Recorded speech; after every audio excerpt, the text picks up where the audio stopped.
அமைச்சர்களுக்கு எதிரான வழக்கை மீண்டும் விசாரிப்பது குறித்து தலைமை நீதிபதி முடிவெடுக்கலாம் என்று உச்சநீதிமன்றம் கூறியிருக்கிறது. கூடுதல் விவரங்களோடு செய்தியாளர் நிரஞ்சன் இணைந்திருக்கிறார். நிரஞ்சன், இது குறித்து ஏற்கனவே நிறைய தகவல்கள் சொல்லியிருக்கீங்க. கூடுதலா என்ன தகவல் கிடைச்சிருக்கு?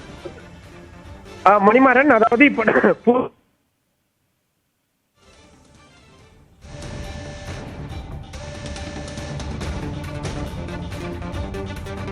அமைச்சர்கள் மீதான வழக்கை மீண்டும் விசாரிப்பது குறித்து உயர்நீதிமன்ற தலைமை நீதிபதி முடிவெடுக்கலாம் என்று உச்சநீதிமன்றம் கூறியிருக்கிறது.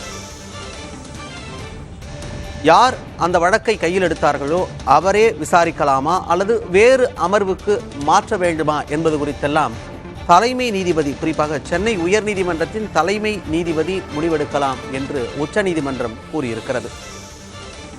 அமைச்சர்கள் KKSSR ராமச்சந்திரன், தங்கம் தென்னரசுவுக்கு எதிரான வழக்கை தாமாக முன்வந்து நீதிபதி ஆனந்த் வெங்கடேஷ் கையில் எடுத்தார்.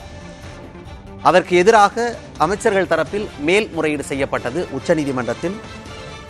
இந்த வழக்கு விசாரணைக்கு வந்தபோது இதுபோன்ற அமைச்சர்கள் மீதான வழக்கை மீண்டும் விசாரணைக்கு எடுத்துக் கொள்ளலாமா வேண்டாமா என்பது குறித்தும், யார் அந்த வழக்கை விசாரணைக்கு எடுத்தார்களோ அவரே விசாரிக்கலாமா அல்லது வேறு அமர்வுக்கு மாற்றலாமா என்பது குறித்தும் தலைமை நீதிபதி முடிவெடுப்பார் என்று உச்சநீதிமன்றம் கூறியிருக்கிறது.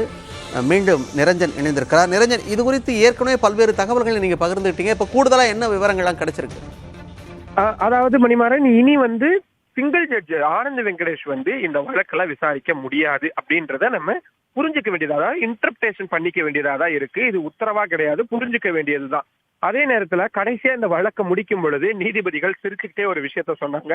அது என்னன்னா, இந்த மாதிரி நிறைய வழக்கு இருக்கு, தங்கம் தென்னரசு சம்பந்தமான வழக்கு, பன்னீர்செல்வம் வழக்கு அப்படின்னு நிறைய வழக்குகள் இருக்கு அப்படின்னு சொல்லும் பொழுது வழக்கு விசாரணை உச்ச நீதிமன்ற நீதிபதிகள் சிரிச்சுக்கிட்டே, அப்படின்னா முன்னாள் அமைச்சர்கள் இன்னாள் அமைச்சர்கள் தொடர்பான எல்லா வழக்குகளையுமே லோயர் கோர்ட் தமிழ்நாட்டில் டிஸ்மிஸ் பண்ணிட்டாங்களா, அதனாலதான் நீதிபதி ஆனந்த் வெங்கடேஷ் தானா முன் இந்த வழக்குகள் எல்லாத்தையும் விசாரிக்க எடுத்திருக்கிறாரா அப்படின்னு சிரிச்சுக்கிட்டே கேட்டாங்க.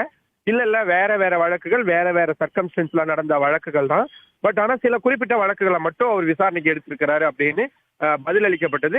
இதை தொடர்ந்துதான் சீஃப் ஜஸ்டிஸ், சென்னை ஹைகோர்ட்டுடைய தலைமை நீதிபதி இந்த விஷயத்துல முடிவெடுப்பாரு. யாரை விசாரிக்கணும், எந்த அமர்வு விசாரிக்கணும், சிங்கிள் ஜட்ஜா தான் இருக்கணும் அவசியம் கூட இல்ல, டிவிஷன் பெஞ்ச் 2 நீதிபதிகள் அமர்வாகவும் இருக்கலாம்.